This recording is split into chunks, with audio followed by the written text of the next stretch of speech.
Hello, BFFs. I am your Brush Fantasy friend, and this process video stars the El Paso Star. A little bit of background. My entire family was born in Texas. We did move around a little after that, but that's where we originally came from. My grandfather was born there, my grandmother. It's very close to my heart. My mother still lives there, and she absolutely loves the star. It's up on the mountain. You can actually sightsee it by driving up and standing up, and you can look up at it from the city. It's really beautiful. They change the colors every once in a while. So this was actually a kind of last minute Christmas idea for my mom.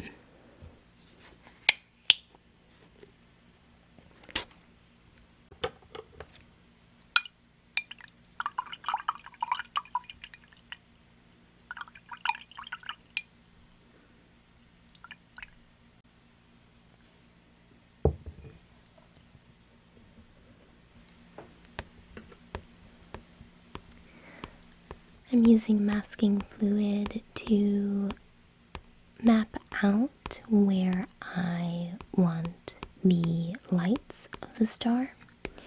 And my thought is that I will do red and green light bulbs. I don't know if they've ever done red and green like every other, but I do know that they do change the color based on certain events as well as holidays. So for breast cancer awareness, I believe they had pink light bulbs.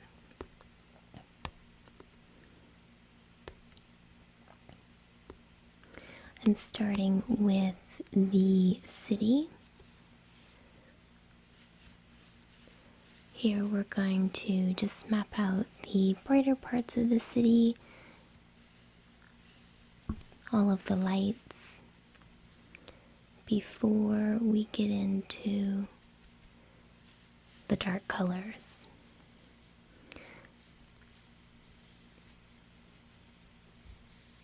When I looked up references for this, I looked up the El Paso Star nighttime, and there are some really gorgeous pieces, and this one just happens to have a beautiful starscape as well. So I'm gonna try to capture that. I'm going to put a layer down of a brighter blue first, and then layer it up with darker tones later to make the galaxy or starry night. I really should have put more water on the piece before I started this, so I'm having trouble really blending out this blue. These are my Daniel Smith paints. I typically don't use them very often because they are expensive, but I'm hoping that my mom loves this piece and keeps it around for a while. When I went to visit my mother after her mom passed away, we did a celebration of life for my abuelita. And while we were there, we saw a bunch of the places that were a part of my grandmother and my grandfather's childhood. Starting on the mountain side,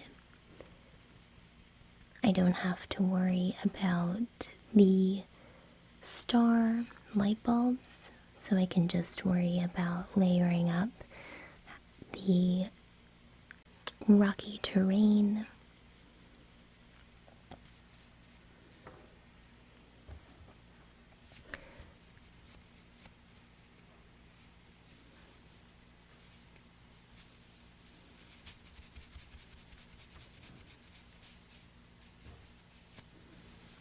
some of their schools have actually been torn down and others are still there but empty, and then some have been remodeled.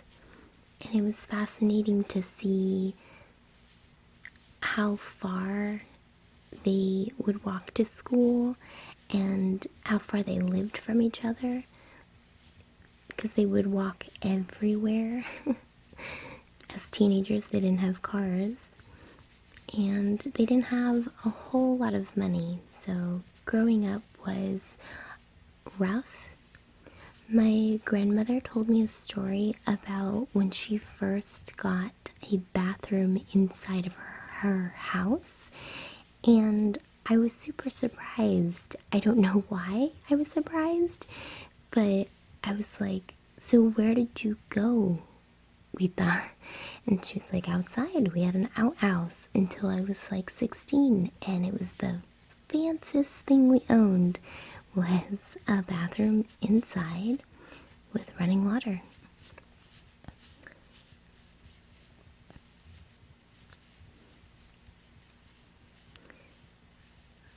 Creating those darker tones in the mountain.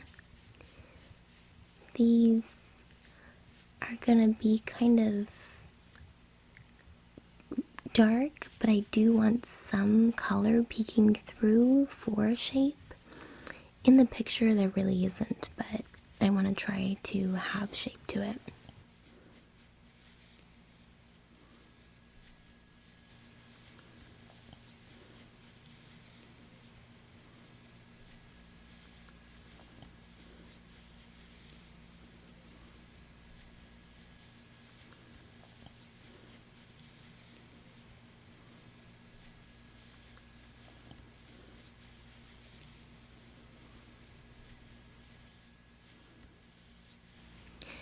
Now that the sky is dry, I'm going to try to add on another layer. This one is going to be purple.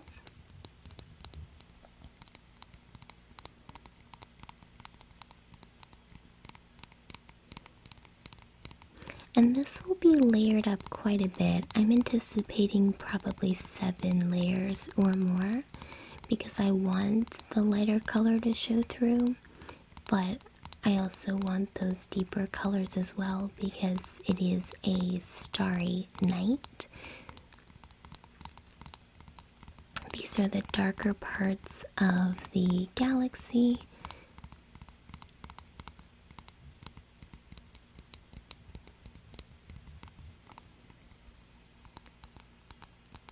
I don't know if you can tell, but as soon as the paint is down, it kind of bleeds out a little, and that's because I added another layer of water prior to painting. So it's not as sharp as it could be, but it's a very thin layer of water, so it's not completely smudging out, and it's keeping a little bit of shape, but not exceptionally sharp. And that's because I'm trying to, again, keep the blue in the background. I don't want it to disappear.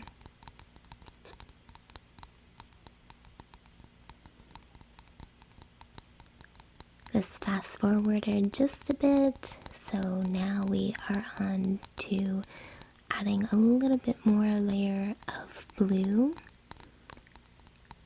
So it's the darker parts of the sky, but still lighter than the deeper parts. I think I am more nervous about the city.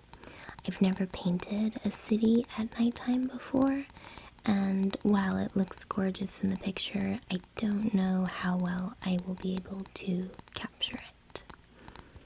So it will be a challenge, and thankfully it's for my mom, so she's gonna love it no matter what. With this wash brush, I'm gonna add just another layer of water.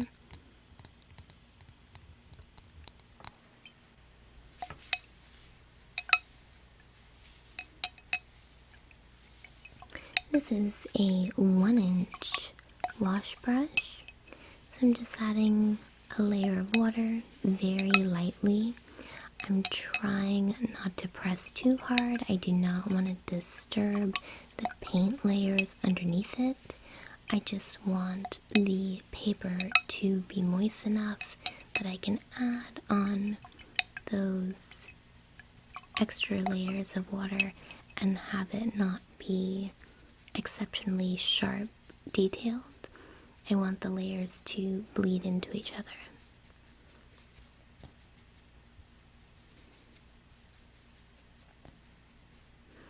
If you can see the corner in the left, the paper is shiny, but it is not puddled with water.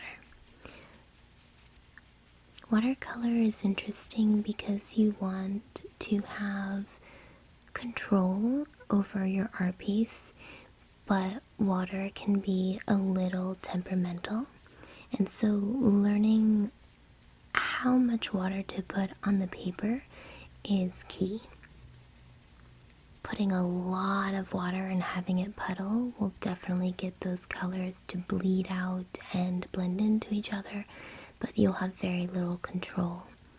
Making the paper shiny will have those blurred edges, but it will stay closer to where you put the paintbrush and not go too out of character.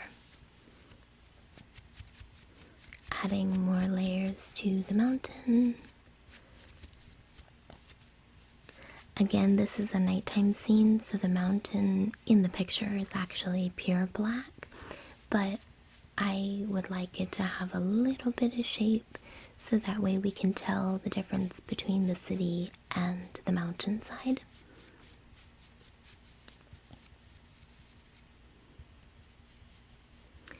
Skipping ahead, there's gray now in the sky. I haven't added black yet. Again, I'm just building up those tones. So adding gray to the darker parts of the galaxy, but you can definitely still see the blue underneath there as well as the purple.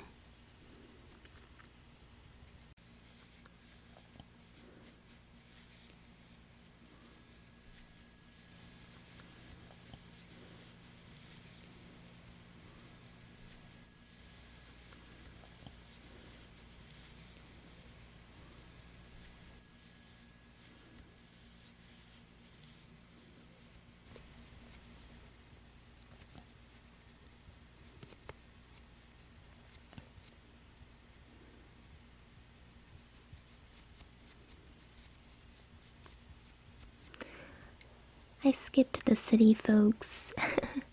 I was so timid with it that you are just going to have to use your imagination.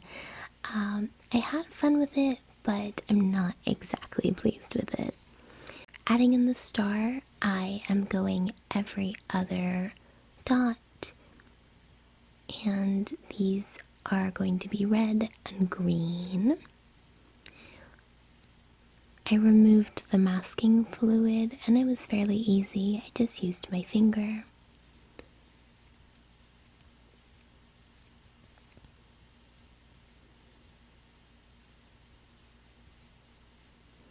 Just tapping, tapping, tapping each little bulb. I imagine the bulbs are fairly large since the star can be seen from the city while you're driving.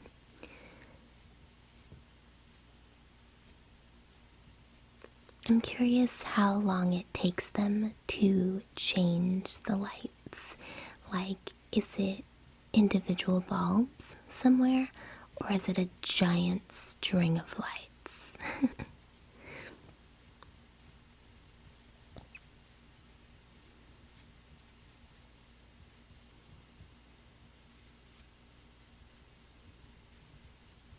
This brush I'm using here is a tiny detail brush. I believe it's 03. They were fairly cheap on Amazon, and I absolutely love them. I use them for a lot of projects. Going in with the green now. Every other.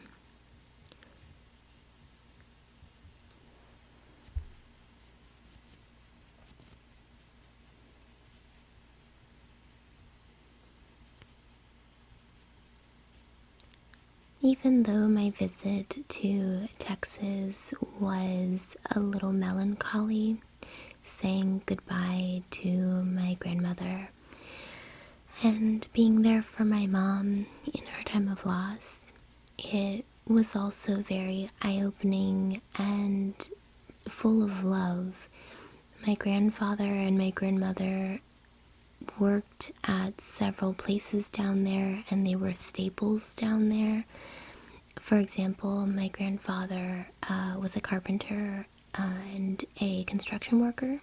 So there are several buildings in El Paso, Texas that he helped build, like the Greyhound station, and that was really neat. Going to add the stars now. I have Dr. P.H. Martin's Pen White. So this isn't the bleed proof white, but I'm gonna hope and cross my fingers that it works. Adding a piece of paper to my art piece just so I can keep the splatter on just this starry night, just on the sky. So far so good. I've never used this before, so I was pretty excited.